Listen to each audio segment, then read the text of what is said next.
And Trypho said, "Why do you select and quote whatever you wish from the prophetic writings, but do not refer to those which expressly command the Sabbath to be observed?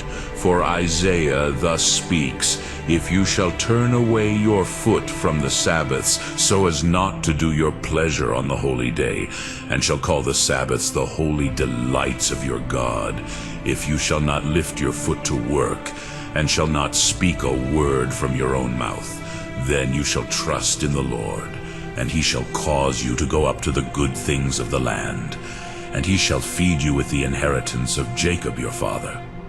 For the mouth of the Lord has spoken it."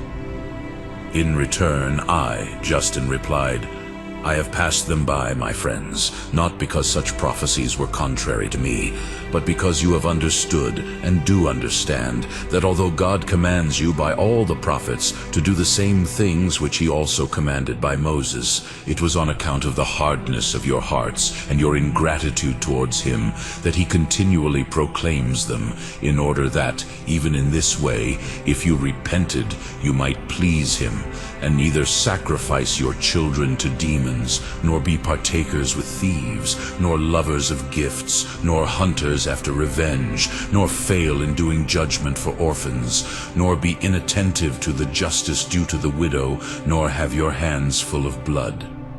For the daughters of Zion have walked with a high neck, both sporting by winking with their eyes, and sweeping along their dresses." Isaiah 3:16. "For they are all gone aside," he exclaims. "They are all become useless. There is none that understands. There is not so much as one. With their tongues they have practiced deceit. Their throat is an open sepulchre. The poison of asps is under their lips. Destruction and misery are in their paths, and the way of peace they have not known. So that, as in the beginning, these things were enjoined you because of your wickedness. In like manner because of your steadfastness in it, or rather your increased proneness to it. By means of the same precepts he calls you to a remembrance or knowledge of it. But you are a people hard-hearted and without understanding, both blind and lame, children in whom is no faith, as he himself says, honoring him only with your lips, far from him in your hearts, teaching doctrines that are your own and not his. For tell me, did God wish the priests to sin when they offer the sacrifices on the Sabbaths?